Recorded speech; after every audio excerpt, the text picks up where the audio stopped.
Thanks for joining us tonight. Imagine turning on your heat for the first time this winter, only to find yourself in the hospital 2 days later because of a gas leak. It happened to one Tuscaloosa woman, but now she's turning her tragedy into inspiration. WVUA's Jennifer Edwards shows us how she's getting a new look on life. Tara had cut my hair off a little bit shorter. It's something many people take for granted, having hair. For Erin Jo Vinson, it gave her part of her life back. It was almost like adding insult to injury to lose all my hair. And it's my confidence, it's just, for my entire life I've always had long hair. I've always had just long, thick, pretty hair, and it's just... Erin says she turned on her heat last December and gas leaked into her Cedar Knoll home. The gas leak put Erin in the hospital. I was on life support, the feeding tube, and the ventilator and everything for 2 weeks. And when I woke up, I was, between 70 and 80 pounds and couldn't walk and couldn't talk. After Erin woke up, she started losing her hair. I couldn't handle just pulling out handfuls of hair in the shower. It was just awful. And, I lost just a whole lot of it. I was just really almost pretty much bald. Erin teamed up with Tara Lane Salon and Locks Extensions and got her hair back. No, it just means so much to me to have that back and to have it. I'm just so excited. Less than a year later, Erin has made almost a full recovery. She hopes to use her story as support to others in the future. I want to be able to share my story with people who are going through similar things and let them know that there's hope and let them know that you can get through it and hopefully be the support for them that I had when I was going through it. In Tuscaloosa, Jennifer Edwards, WVUA News. Locks Extensions is also donating crimson extensions for tornado relief efforts. Tara Lane employees will be set up on the University of Alabama quad before home football games to apply the extensions for a $10 donation. If you have an idea to improve West Alabama after the April 27th tornado, the Governor's Tornado Recovery Action Council wants to hear from you. The group visited Central High School in Tuscaloosa tonight. The group had bulletin boards so citizens could write down their concerns and thoughts. The group will use that information when working with organizations like Project Rebuild and the Alabama EMA. The people of this state are taking ownership of their communities and their lives, and they're developing their own plans and moving forward.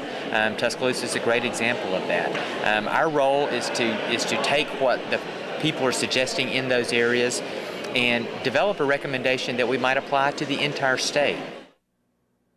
Ron Gray says the next meeting is tomorrow night in Pratt City outside of Birmingham. A Tuscaloosa restaurant destroyed by the April 27th tornado will make a return to 15th Street. A representative for Hokkaido Japanese Steak and Sushi Bar says the company wants to rebuild across the street from its old location. Hokkaido wants to rebuild between Hardee's and Taco Casa. Owners signed the final document September 7th and are waiting for approval from Tuscaloosa city leaders before construction can begin.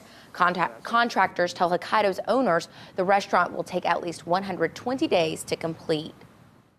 Time is running out to apply for federal assistance to remove tornado debris from properties in Tuscaloosa. The deadline is Monday, September 26th, which is 1 week from today.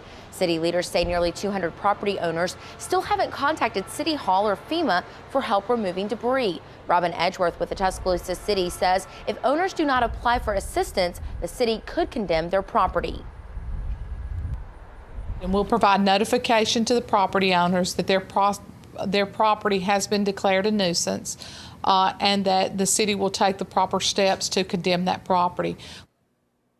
Edgeworth says you can pick up an assistance application at City Hall or call 311 for more information. Again, the deadline is next Monday, September 26th. The state's mental health commissioner was in Tuscaloosa today defending her recommendation to close the Partlow Developmental Center. Zila Ball says Partlow should close because patients can receive more attention at community-based facilities. She says closing Partlow will save Alabama taxpayers thousands of dollars each year. Ball also says Partlow patients will get more opportunities if they're in the community. Going to Walmart or going to the bowling alley or doing various things that we take for granted. But my question is, why shouldn't they? Why should they be in a large institutional setting when they can be kept in the community and the staffing is 1-to-1, 1-to-2, 2-to-1? The state plans to close Partlow on or before November 30th.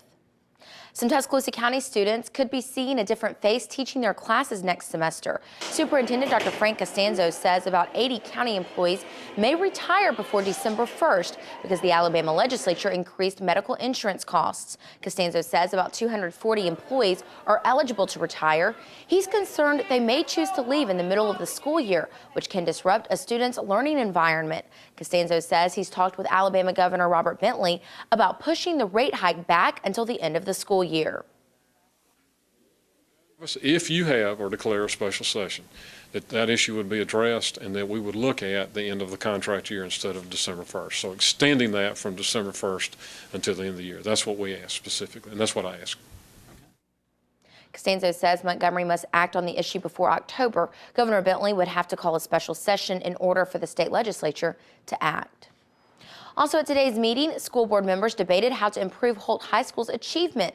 School board member Joe Boatler says Holt is 4th from the bottom out of Alabama's 300-plus public high schools. Some board members said today they want to give the existing improvement plan more time to work, but some residents want to see immediate changes. This failure rate is twice. We have gone from 78% graduation rate to 61% last year, and that is because y'all have done nothing. Yes, the graduation rate is an issue. It certainly is. There's no question about it. Any child who does not graduate from high school, that is an issue, and that is certainly a goal that we have all have, is to see them succeed, but also to graduate. Costanzo says even though Holt's graduation rate is a problem, the overall performance of the Tuscaloosa County school system has improved. One local middle school is getting its first chance to welcome back alumni. WVUA's Matt McCoy takes us to Duncanville Middle School's inaugural homecoming celebration. It's a tradition generally seen at high schools around West Alabama. But this is no high school. Duncanville Middle School is 4 years old, and this is the school's first homecoming. It's the first time that we actually have 3 grades of students, or 3 groups of students that have come through Duncanville Middle School and gone to Hillcrest High School, and now we want to have them come home. This is the beginning of the 4th year, so we're just getting everything going. We really just had the first few classes graduate from here, and now we're just overwhelmed with the support from the students and the parents. Brianna Davis graduated from Duncanville Middle School last year. Homecoming for her is a chance to see old friends. It's fun coming back to see all the old people that I used to go to school with. With this being Duncanville Middle School's very first homecoming, organizers say they wanted a theme to express a message to future, current, and past students. That theme, one shot.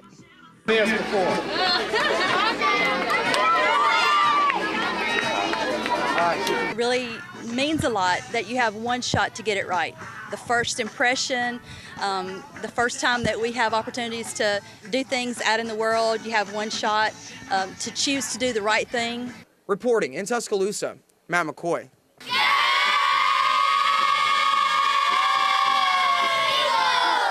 WVUA News. The Eagles will be taking on the Hillcrest Middle School Patriots tomorrow night at 6:30. Well, it was a good night for Duncanville Middle School to squeeze in that bonfire before the rain came into town. Daniel Sparkman joins us with more. Hey, Daniel. Hey, Claire. Yeah, we saw a good bit of rain across West Alabama tonight. In fact, Tuscaloosa, some parts of the county receiving more than 1.5 inches of rain, and it's not quite over yet. You could see here rain starting to move out of the western half of West Alabama, at least the Tuscaloosa County. Demopolis still getting some rain at this hour, and we're going to have more rain to come in the week ahead, and we'll tell you all about how much rain we can expect coming up in your home team forecast. Claire? The new federal courthouse in downtown Tuscaloosa will open in December. Right now, the walls are bare, but soon they will be covered with 16 murals showing the stories of local history. Artist Caleb O'Connor will paint the murals. He says he wants to make them as real as possible, so he used local residents as subjects for his artwork. We decided to use as many local people as possible, and I thought that was interesting because this is a historical project, and most likely the most accurate part of it are going to be the documentation of the people here now. O'Connor says the murals will include depictions of the April 27th tornado. Saturdays in the fall are full of action at the University of Alabama, but football isn't the only sport with hard hits under the tough sun. WVUA's Sarah Chavnik takes us to another kind of sporting event. Hi, I'm Capstone correspondent Sarah Chavnik, a senior majoring in broadcast news.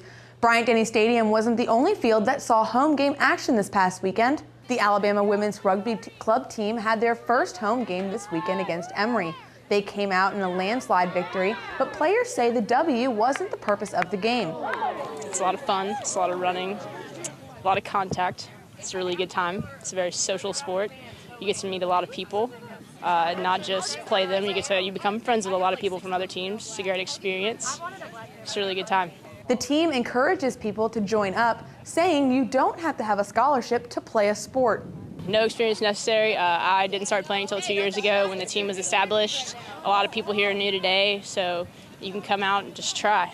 And if you want to get involved, you only have to follow 2 simple steps.